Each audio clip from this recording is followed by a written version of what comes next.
सभी स्टूडेंटों का easy learn English by Ramlal में स्वागत है। और आज हम यूज़ ऑफ एडवर्ब्स और यूज़ ऑफ प्रोनाउंस सीखेंगे। एडवर्ब्स कई प्रकार की होती है, उनमें सबसे पहले आता है एडवर्ब्स ऑफ फ्रीक्वेंसी।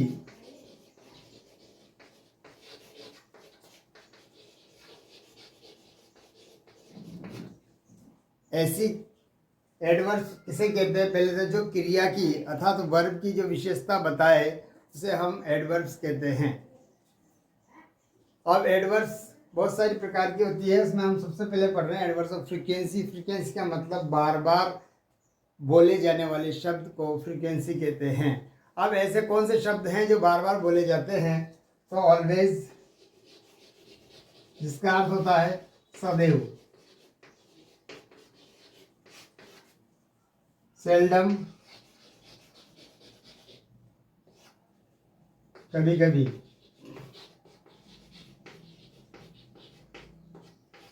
नेवर, कभी नहीं,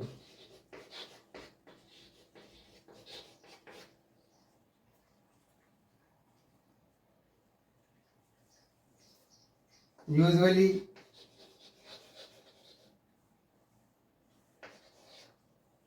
सामान्यतः,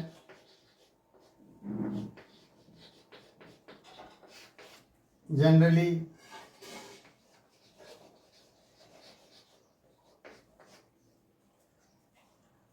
जनरली का मतलब यूजुअली है, सामान्यतः इसका अधिकतर भी होता है कई बार।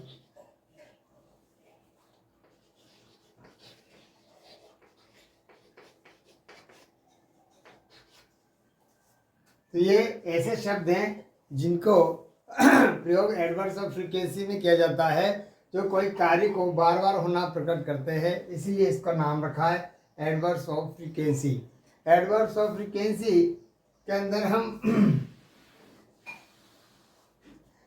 जैसे ही, ऑलवेज,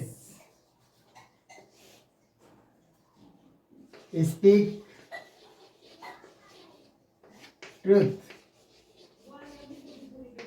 वो जब भी बोलता है सत्य बोलता है, इसका मतलब हमेशा सत्य बोलता है।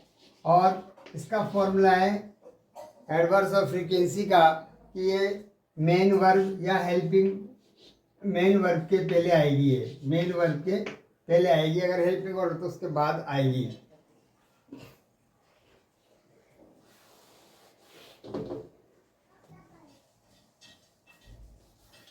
शी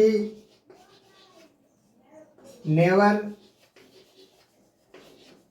गोज देयर, वहाँ कभी नहीं जाती। तो ये भी वही है, नेवर का मतलब कभी नहीं, ऐसा काम कभी नहीं करती, इसलिए एडवर्ब्स ऑफ फ्रीक्वेंसी के अंतर्गत आती है। और ये सब शब्द एडवर्ब्स ऑफ फ्रीक्वेंसी में आते हैं। शी, सेल्डम,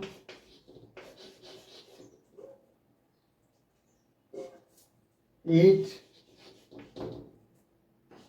मैंगो, तो कभी कभी आम खाती है, तो यहाँ सेल्डम, कभी कभी आम खाती है, तो ये एडवर्ब्स ऑफ फ्रीक्वेंसी है, एडवर्ब्स ऑफ फ्रीक्वेंसी है, एडवर्ब्स ऑफ फ्रीक्वेंसी है। तो यहाँ पर सारी जो वर्ब की विशेषता बता रहे हैं, ये काम कब होता है, हमेशा होता है, कभी नहीं होता है, और कभी कभी होता है, इसीलिए ये वर्ब की विशेषता बता रहा है, इसलिए एडवर्ब है। और लेकिन ये काम कैसा है, फ्रीक्वेंसी की विशेषता बता रहा है, इसलिए फ्रीक्वेंसी, एडवर्ब्स ऑफ फ्रीक्वेंसी के अंतर्गत आते हैं।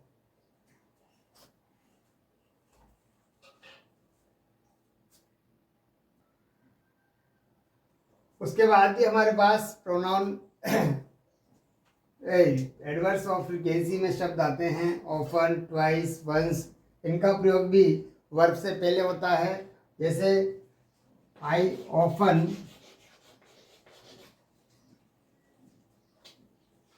I often play हॉकी, अक्सर मैं हॉकी खेलता हूँ। और आई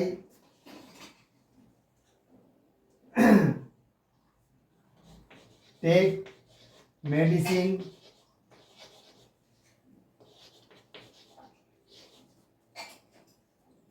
ट्वाइस अ डे।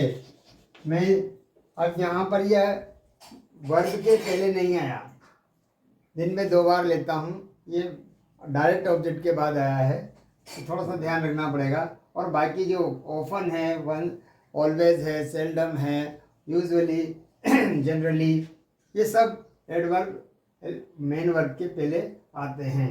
तो ये सबसे पहला हमारा एडवर्ब्स ऑफ फ्रीक्वेंसी का पार्ट पूरा हो गया। और अब हम आगे दूसरा पार्ट पढ़ेंगे, adverbs of place.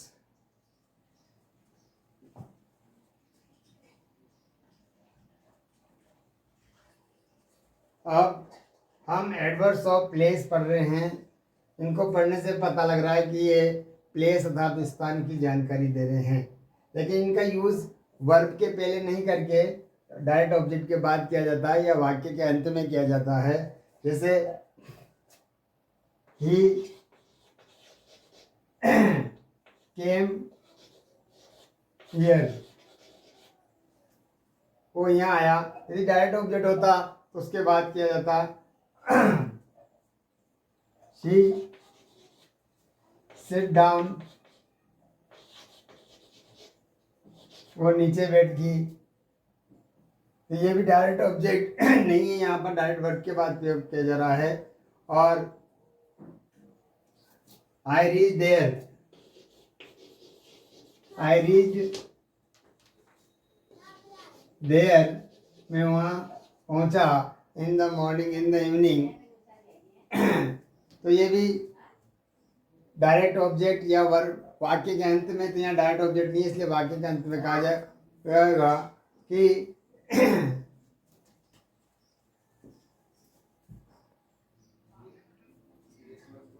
Adverbs of time चाहे एडवर्ब्स ऑफ प्लेस, ये एडवर्ब्स ऑफ फ्रीक्वेंसी को छोड़कर वाक्य के अंत में डायरेक्ट ऑब्जेक्ट के बाद आते हैं।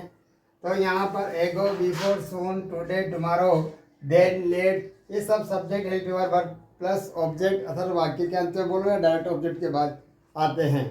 तो यहाँ हम उदाहरण लेंगे। तो आई मेट हिम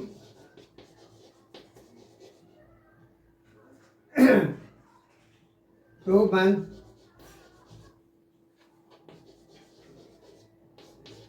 ago, 2 महीने पहले मैं उससे मिला था। इसके बाद यू शुड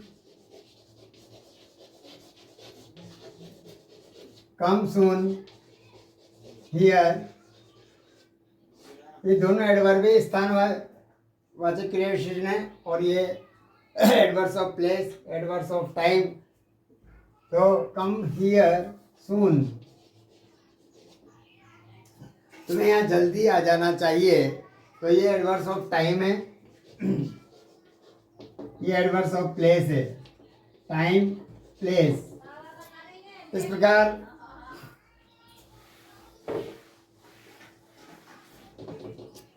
कोई भी एडवर्ब्स हो, जो एडवर्ब्स ऑफ टाइम हो या प्लेस हो, ये डायरेक्ट ऑब्जेक्ट के बाद आएगी।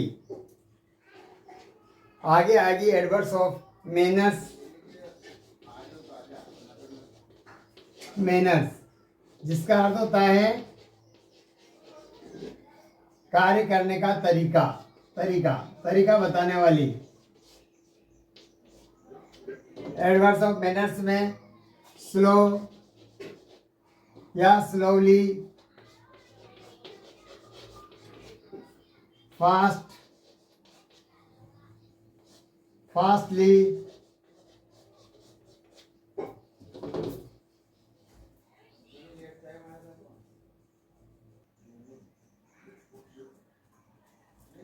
एडवर्ब्स ऑफ मैनर्स में अपने पढ़ा slow, slowly, fast, fastly, hard, hardly, early. अब इनकी हम एग्जाम्पल लेते हैं। सबसे पहला the train is running very slow. ये बहुत, और पहले ही बता दिया कि एडवर्स ऑफ फ्रीक्वेंसी को छोड़कर बाकी सभी वाक्य के अंत में डायरेक्ट ऑब्जेक्ट के बाद सारी एडवर्स आती है। The train is running, running क्या है? वर्ब, और इसकी विशेषता क्या है? स्लो, इसलिए ये इसकी एडवर्ब हुई। और एडवर्ब्स का मतलब जो क्रिया की विशेषता बताए उसी को एडवर्ब्स कहते हैं। तो रनिंग वर्ब है, स्लो एडवर्ब है। तो यहाँ पर ये डायरेक्ट ऑब्जेक्ट या वाक्य के अंत में आएंगे एडवर्ब्स ऑफ फ्रीक्वेंसी को छोड़कर, मैंने कई बार बता दिया है। अब दूसरा लेते हैं, the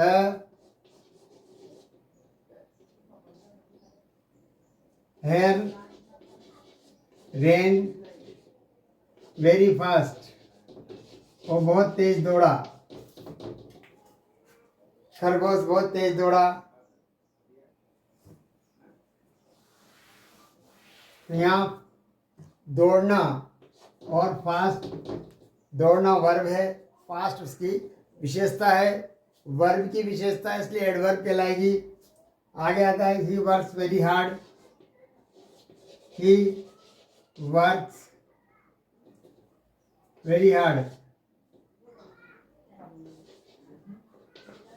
he work hard, very hard बहुत सारे हो गए। तो ही वर्क्स वेरी हार्ड, ये हार्ड यहाँ पर भी ये वर्ब है और हार्ड इसकी विशेषता है। एडजेक्टिव को एडवर्ब कहते हैं क्योंकि वर्ब की बता रहा है ये। तो ये सब वाक्य के अंत में या डायरेक्ट ऑब्जेक्ट के बाद लगेंगे। ये एडवर्ब्स ऑफ मैनर्स थे, अर्थात कार्य क्रिया कौन से तरीके से हुई, मैनर्स का मतलब है ये बतला रहे हैं।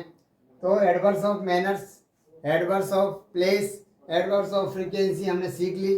अब आगे सीख रहे हैं हम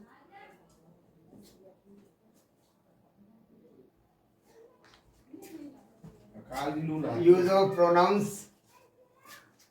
तो पहले मैंने प्रोनाउन की लिस्ट लिखाई थी, फिर रिपीट कर रहा हूँ कि प्रोनाउन किसे कहते हैं। प्रोनाउन के अंदर 3 पर्सन होते हैं, फर्स्ट पर्सन, सेकंड पर्सन और थर्ड पर्सन। फर्स्ट पर्सन वक्ता कार्य करे, करे, वक्ता का मतलब बोलने वाला काम करे, उसे फर्स्ट पर्सन कहते हैं। जैसे मैं पढ़ा रहा हूँ तो मैं ही बोल रहा हूँ और मैं ही पढ़ा रहा हूँ। दूसरा है श्रोता कार्य करे,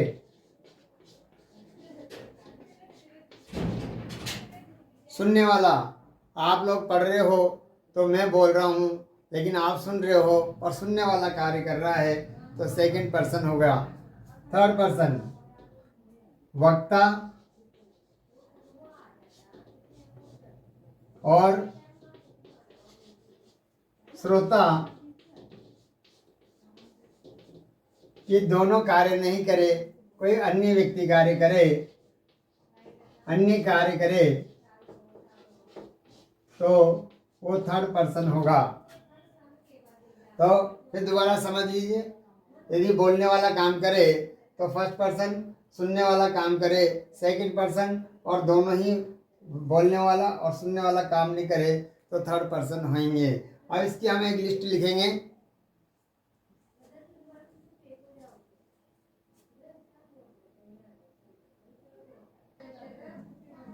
ये प्रोनाउंस है, पहले भी हमने प्रोनाउंस की लिस्ट आपको बता दी थी एक। और ये है पर्सन, ये है सब्जेक्ट, इन सब के यूज भी आज सिखाए जाएंगे। ये है इनडायरेक्ट ऑब्जेक्ट, क्योंकि पहले लिस्ट तो बता दी थी इनडायरेक्ट में, लेकिन इसके यूज नहीं बताए थे। ये है एडजेक्टिव थर्ड नंबर, और ये एडजेक्टिव है फोर्थ नंबर, और ये है रिफ्लेक्सिव प्रोनाउन।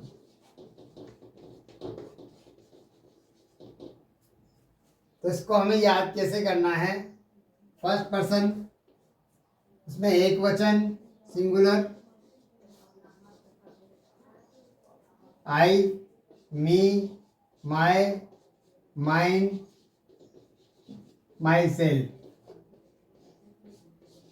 और हमें इसकी हिंदी भी लिखनी है। मैं, मैंने, मुझे, मुझको, मेरा, अपना, मेरा, अपना, मेरा, मैं स्वयं।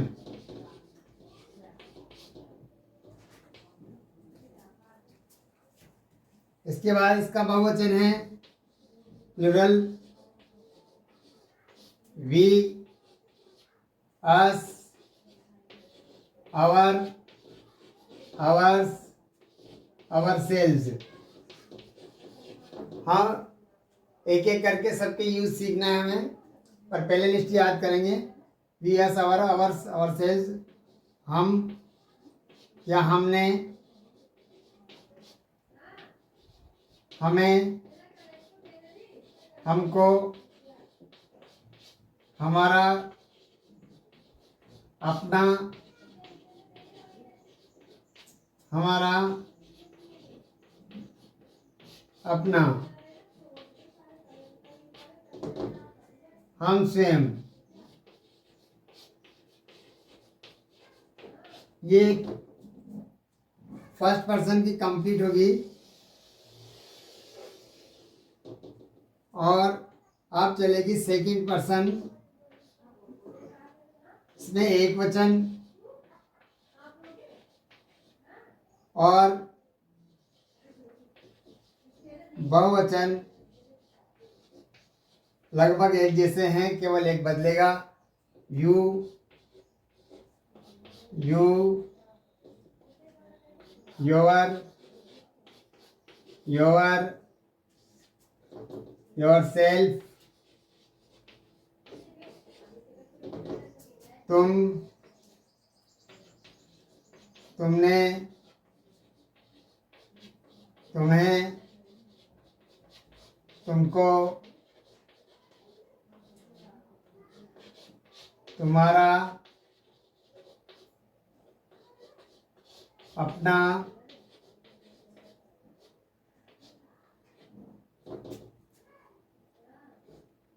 अपना, तुम्हारा, अपना, तुम स्वयं।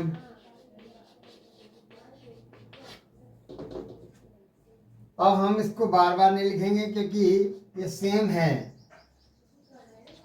इसलिए हमने ये निशान लगा दिए कि सेम सेम सेम। और यहाँ योर सेल्फ कर देंगे बहुवचन में, तुम सेम। तो ये फर्स्ट पर्सन सेकंड पर्सन के प्रोनाउन की लिस्ट बन गई। अब हम थर्ड पर्सन की लिस्ट बनाने जा रहे हैं। थर्ड पर्सन में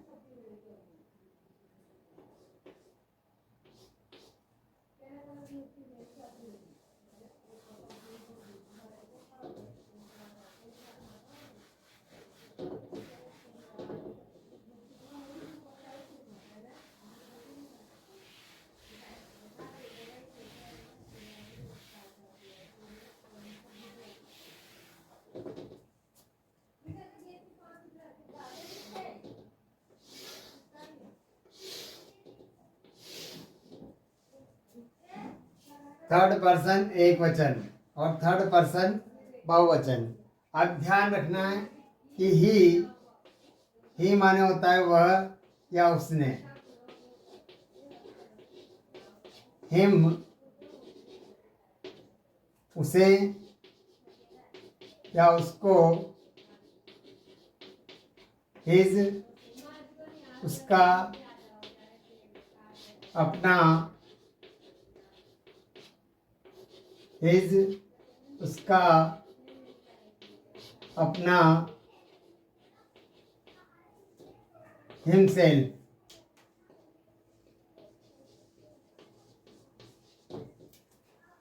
अब ये सब एक वचन है। शी, ही पुरुष के लिए आता है और शी स्त्री के लिए आता है। तो she her, her, her self. यहाँ आएगा वह स्वयं। वह, उसने, उसे, उसको, उसका अपना,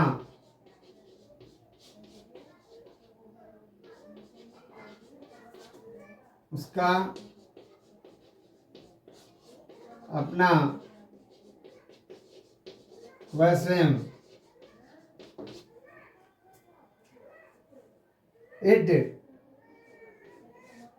ये सब ही, शी, इट, तीनों के तीनों एक वचन है। इट, इट 3 बार आएगा। It's, itself. और यह या इसने, इसका अपना,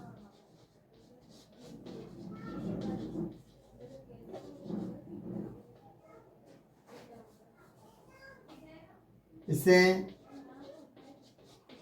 इसको, इसका अपना,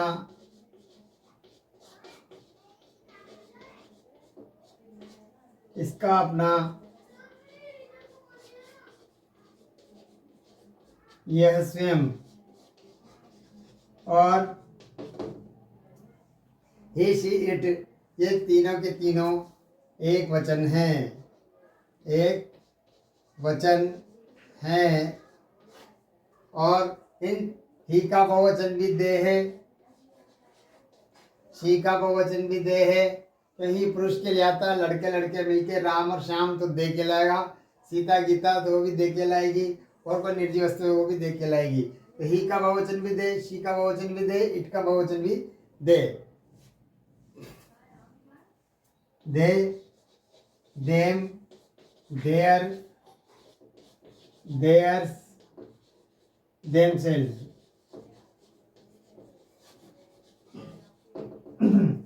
वे, उन्होंने, उन्हें, उनको,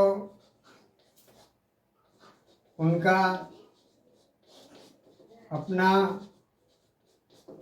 उनका, अपना, वे स्वयं।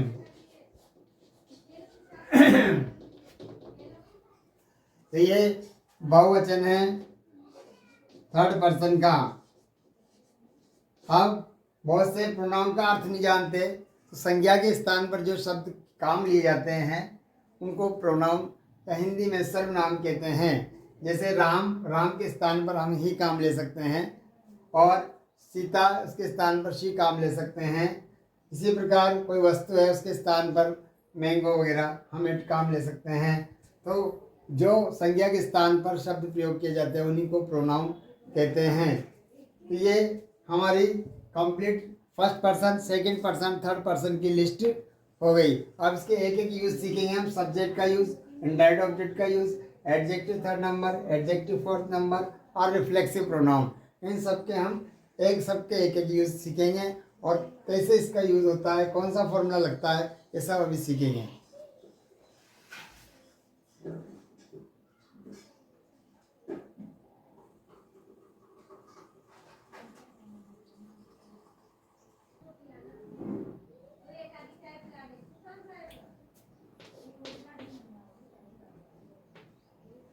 Use of subject. तो सब्जेक्ट का यूज, वाक्य का फॉर्मूला होता है 2, सब्जेक्ट वर्ब प्लस ऑब्जेक्ट, या सब्जेक्ट वर्ब प्लस ऑब्जेक्ट। मतलब एक तो हेल्पिंग वर्ब वाला subject, helping verb plus object, subject verb plus object. और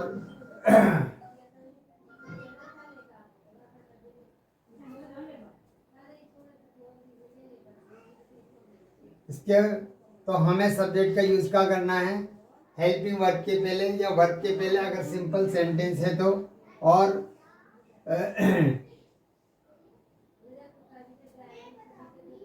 यदि इंट्रोगेटिव सेंटेंस है,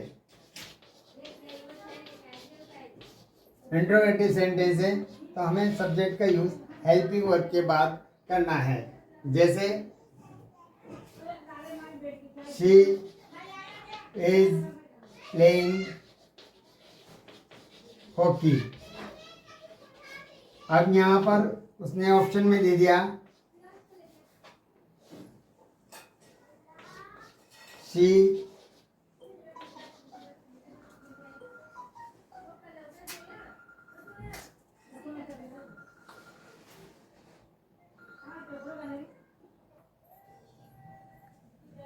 यहाँ बी में बी हर, सी हर्स, डी हर सेल।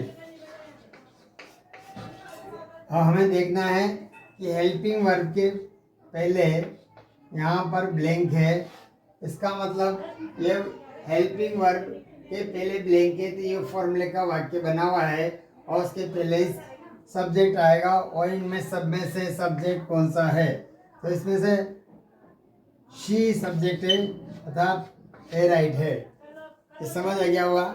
अब इस प्रकार यूज ऑफ इनडायरेक्ट ऑब्जेक्ट,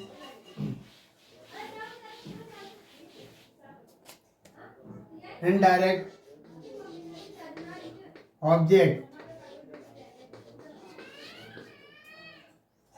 इसका फॉर्मूला है सब्जेक्ट प्लस हेल्पिंग वर्ब हो तो helping verb, verb plus indirect object plus direct object, या subject helping verb, verb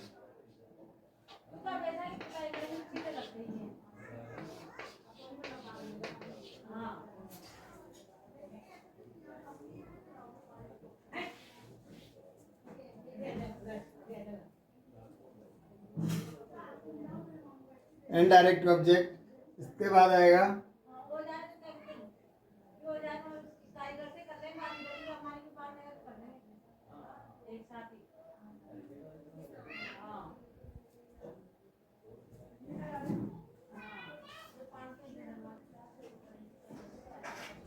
use of indirect object, subject helping verb, verb plus indirect object plus direct object, और यहाँ main verb के बाद सीधा indirect object आ रहा है।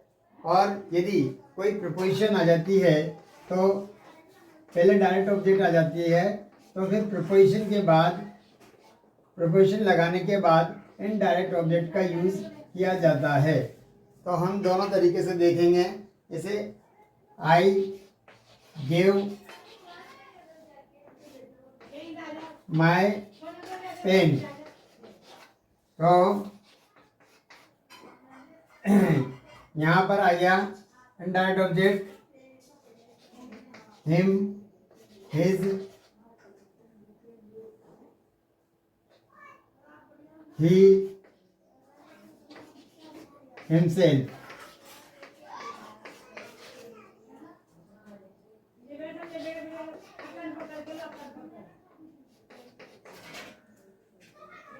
तो यहाँ पर जो वर्ब के बाद जो जगह खाली है वो इनडायरेक्ट ऑब्जेक्ट की है, और इनडायरेक्ट ऑब्जेक्ट हमें देखना है, ये रिफ्लेक्सिव प्रोनाउन है, ये सब्जेक्ट है और ये एडजेक्टिव है, और इनडायरेक्ट ऑब्जेक्ट यही है, इसलिए यहाँ पर हिम का यूज होगा।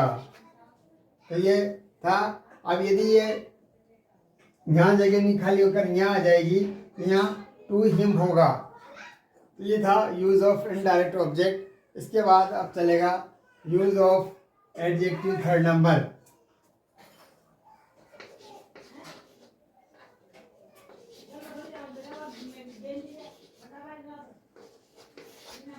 एडजेक्टिव थर्ड नंबर, अब इसका फॉर्मूला होता है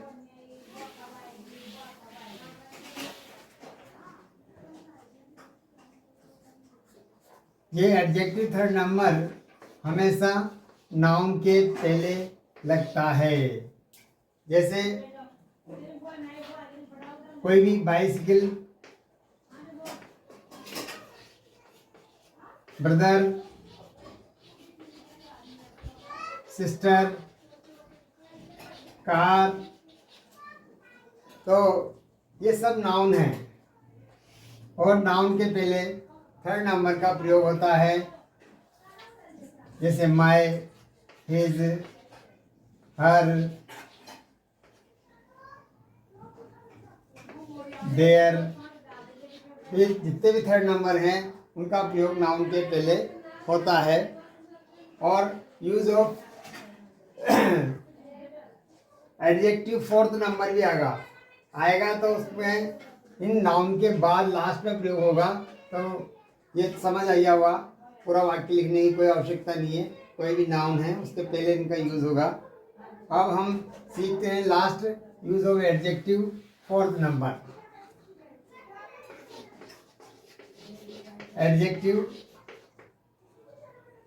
फोर्थ नंबर,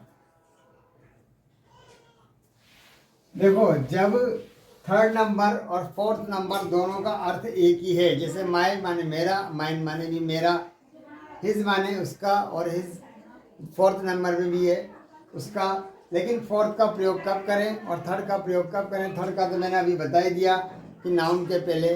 लेकिन जब नाउन नहीं आए और अर्थ वही आए तो हम फोर्थ का प्रयोग करेंगे। एडजेक्टिव ऑफ फोर्थ, प्रोनाउन का एडजेक्टिव ऑफ फोर्थ नंबर का प्रयोग करेंगे। This bicycle is mine. अब यहाँ पर हमें क्या है, माई बाइसिकल था ये, लेकिन इसके लिए हमें यहाँ माई लगाना था पर यहाँ पर नहीं लगा। लेकिन माई का अर्थ होता है मेरा,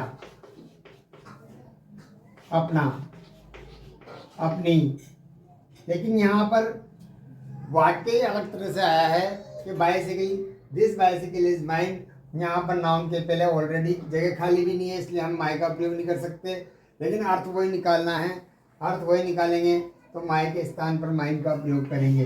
मेरे हिसाब से समझ गए होंगे फोर्थ नंबर भी, कि यदि थर्ड नंबर में नाउन चाहिए और फोर्थ नंबर में नाउन नहीं चाहिए। तो ये फोर्थ है। आखिरी आता है आपका reflexive pronoun, use of reflexive pronoun.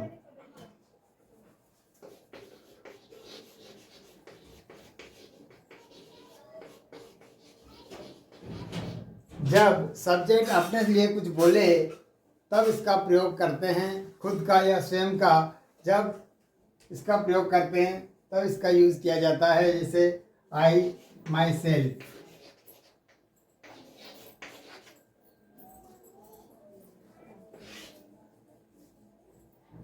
Will go there. तो यहाँ अगर स्वयं के लिए बोले तब इसका प्रयोग करेंगे। ही होगा तो हिम सेल्फ हो जाएगा, और सी होगा हर सेल्फ हो जाएगा। तो जब सब्जेक्ट हमारा स्वयं के लिए बोले तब रिफ्लेक्सिव प्रोनाउन का प्रयोग किया जाता है। तो मैंने सिखाया प्रोनाउन की लिस्ट में हमने सीखा था subject, indirect object, adjective third number, adjective fourth number और रिफ्लेक्सिव प्रोनाउन। मैंने आज एडवर्ब और यूज ऑफ प्रोनाउन दोनों ही सिखाए हैं, और आशा करता हूँ कि सभी स्टूडेंटों को समझ आया होगा। और जिसको समझ नहीं आया वो कमेंट में पूछ सकते हैं। और एक नई बात और है, हम इंग्लिश की ट्यूशन पढ़ाने जा रहे हैं 50 रुपये प्रति माह में, और उसका लिंक भेज दिया जाएगा। पूरा कोर्स कराया जाएगा केवल 50 रुपये प्रति माह में। जो स्टूडेंट पढ़ना चाहते हैं वो उन्हें लिंक भेजे 50 रुपये प्रति माह में। और भी सब्जेक्ट, पूरे कोई से भी सब्जेक्ट हो, लेकिन हर सब्जेक्ट के 50 रुपये प्रति माह ही में पढ़ाया जाएगा ऑनलाइन ट्यूशन। और उनको लिंक भेजेंगे, जो लिंक जिसको लिंक मिलेगा वही उसको देख सकता है। ये अलग व्यवस्था है।